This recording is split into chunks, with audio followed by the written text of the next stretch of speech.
We are going from this to this. Lighter, more washed out, to darker, more dreary and atmospheric. These are just some of the surface level differences we will see when we start up Resident Evil 4 Remake when it launches on March 24th later this year. The differences don't end there though, as we've got knife durability, a parrying mechanic, a trading system, and so much more. Just as equally do we have a lot of things kept remarkably similar to its source material, including the Pueblo, the game's iconic first high-action encounter with the formidable mass of Ganados and the imposing Dr. Salvador.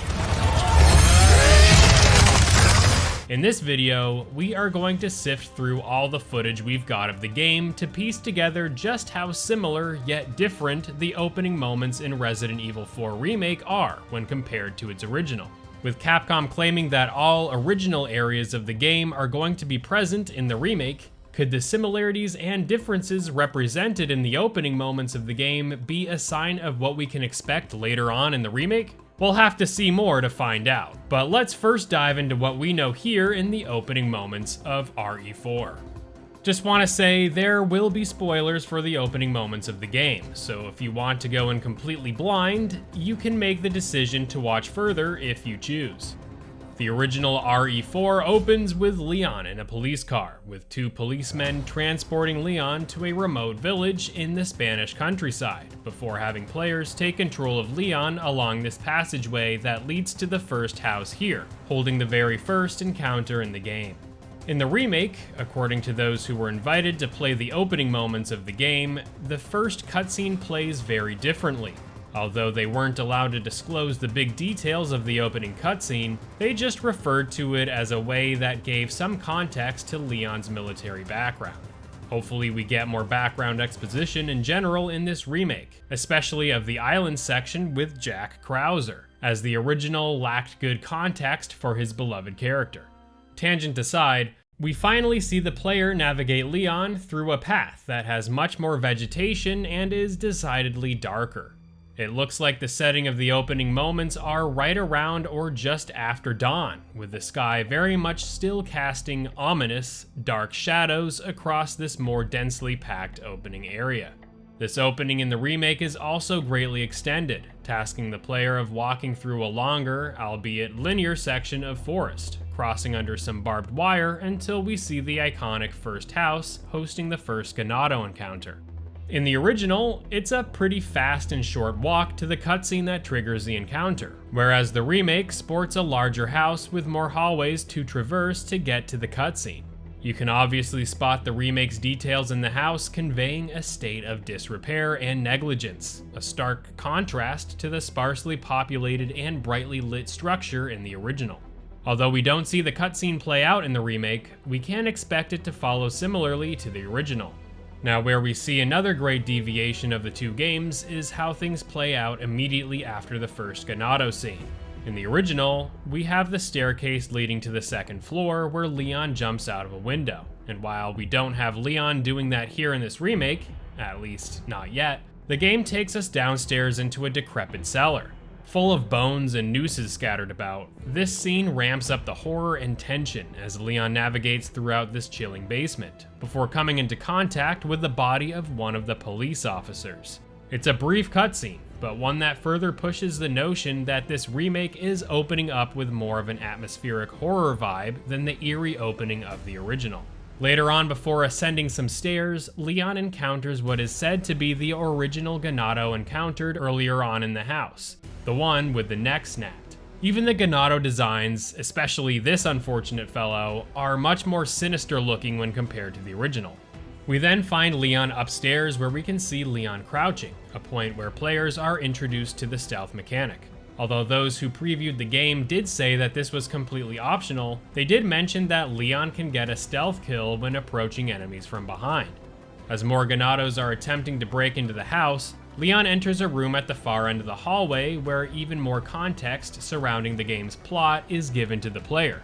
In what looks like some sort of evidence board with various photographs linking the village setting, it is here that Leon communicates with Ingrid Hunnigan, showing her active at work, attempting to assist Leon as best she can.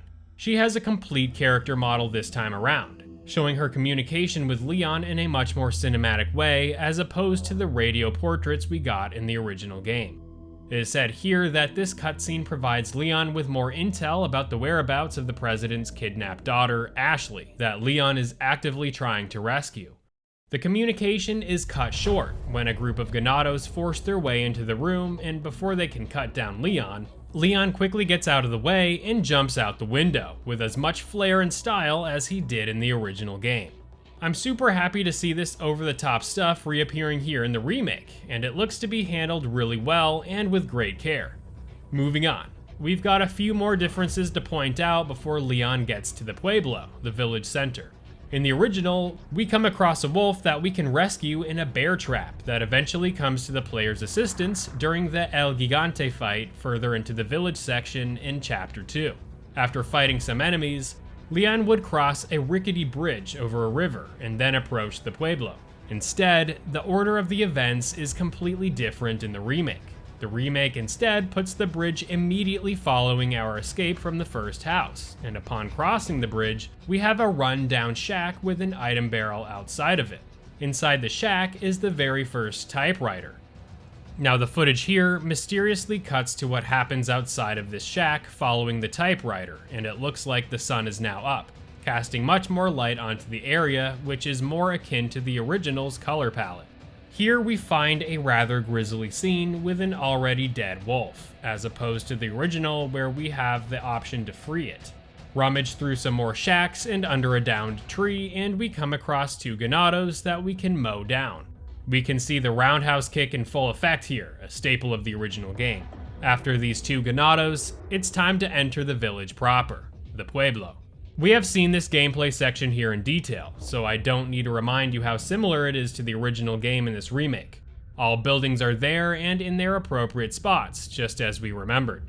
The cutscene that triggers the chainsaw Ganado himself, Dr. Salvador, is triggered when Leon enters this particular house here.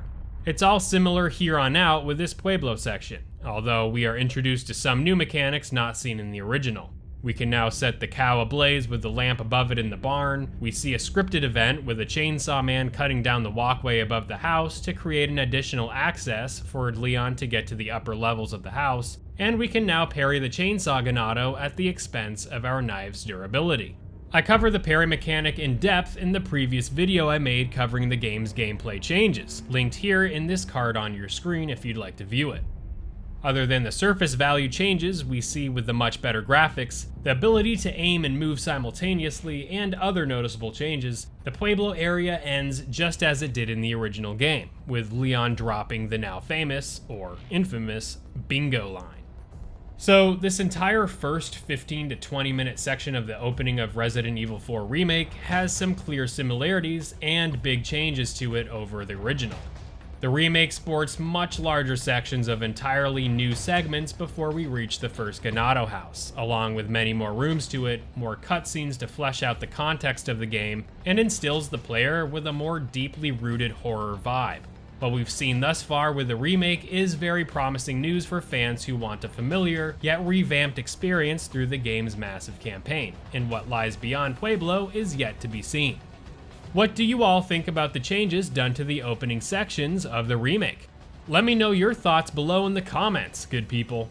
I will be making a video about how the island section can be improved upon in my next video, so stay tuned for more Resident Evil 4 Remake content coming real soon. Like the video if you enjoyed it, and drop a sub if you loved it.